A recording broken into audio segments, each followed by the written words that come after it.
नमस्कार, आप देख रहे हैं NBC 24 और मैं हूं आरती बाला आपके साथ। देखिए, भूमि सर्वेक्षण का काम लगातार जारी है। ऐसे में भूमि खरीद बिक्री को लेकर एक बार फिर से बड़े बदलाव किए गए हैं। क्या है ये बदलाव और किस तरह से अब ये नए नियम लागू किए जाएंगे, ये सब कुछ इस वीडियो से समझिए। तो बिहार में जमीन खरीद बिक्री के नियमों में बड़ा बदलाव कर दिया गया है। अब राज्य में जमीन की खरीद बिक्री के तुरंत बाद विक्रेता के हिस्से का रकबा यानी कि जमीन का क्षेत्रफल स्वतः घट जाएगा।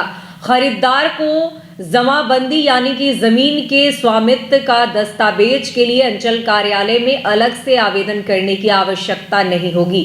जैसे ही जमीन की रजिस्ट्री होगी, जमाबंदी के लिए ऑनलाइन आवेदन अंचल कार्यालय को भेजा जाएगा।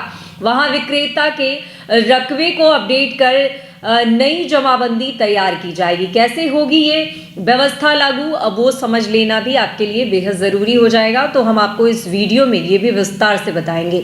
खरीदारी निबंधन कार्यालय या अंचल कार्यालय कहीं से भी जमाबंदी का दस्तावेज प्राप्त किया जा सकता है। ये नई व्यवस्था उत्तर प्रदेश और मध्य प्रदेश की तर्ज पर बिहार में लागू की जा रही है। इसके लिए निषेध उत्पाद और निबंधन विभाग और राजस्व भूमि सुधार विभाग के सॉफ्टवेयर को जोड़ा जा रहा है।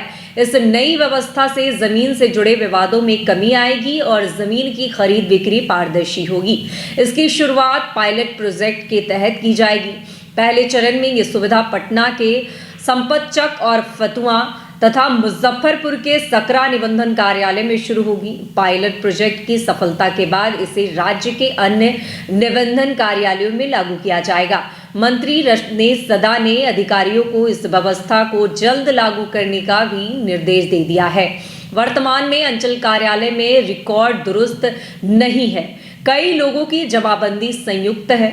कुछ प्लेटफॉर्म में रकबा शून्य दिखाया जा रहा है। कई मामलों में प्लॉट की जमाबंदी में नाम गलत है। ऐसी खामियों के कारण विक्रेता को रजिस्ट्री के बाद अंचल कार्यालय में नोटिस भेजकर सुधार करवाना पड़ता है, जिससे प्रक्रिया लंबी हो जाती है। यदि किसी व्यक्ति के पास 10 कट्ठे जमीन है और वो 2 कट्ठा बेच देता है तो अंचल कार्यालय में खरीदारी के नाम पर जमाबंदी दर्ज नहीं होती है, तो विक्रेता की जमीन का रकबा 10 कट्ठा ही दिखेगा। ऐसे में वो दोबारा उसी जमीन को किसी और को बेच सकता है, जिससे विवाद उत्पन्न हो सकता है। नई व्यवस्था के कई फायदे होंगे। इसके विक्रेता का रकबा तुरंत घटेगा।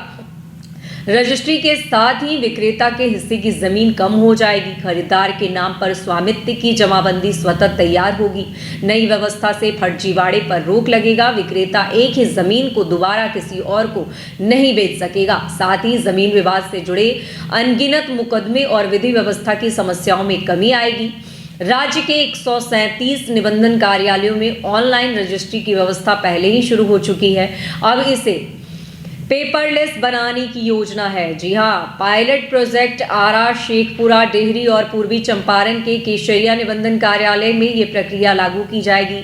सभी कार्य ऑनलाइन होंगे और अधिकारियों कर्मियों के डिजिटल हस्ताक्षर का उपयोग किया जाएगा।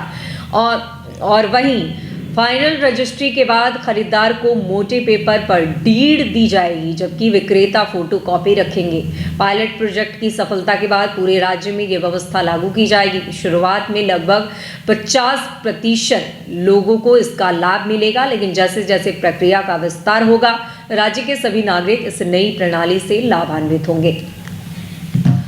तो मतलब साफ है कि अब जिस तरह से जमीन खरीद बिक्री के मामले में जिस तरह से दुश्वारियां देखने को मिलती थी, झंझट पैदा हो जाते थे, तो अब इन्हीं झंझटों को दूर करने को लेकर सरकार ने ये नई कवायदें जो है वो की है।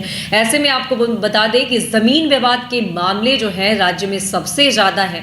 इसको लेकर ही जमीन सर्वे का काम किया जा रहा था। और वैसे में अब जैसे कि खरीद बिक्री के मामले में होता था कि लोग ये ज़मीन बेच देते थे और उसके बाद भी किसी और को भी वो ज़मीन जो है वो बेची जा सकती थी। और ऐसे मामले भी निकल कर सामने आए कि एक ही ज़मीन को 10 लोगों को बेच दिया गया। तो ये मामले भी अब कम हो जाएंगे, क्योंकि बेचने वाले और ख़रीदने वाले का भी डेटाबेस सरकार के पास होगा। तो ऐसे में इन झंझटों से आने वाले दिनों में आपको कहीं ना कहीं बड़ी राहत मिलने वाली है। तो सरकार ने फिलहाल इस नई तकनीक को अपनाकर इन झंझटों को दूर कर दिया है। तो फिलहाल तमाम ऐसी खबरों से अपडेट रहने के लिए देखते रहें NBC 24।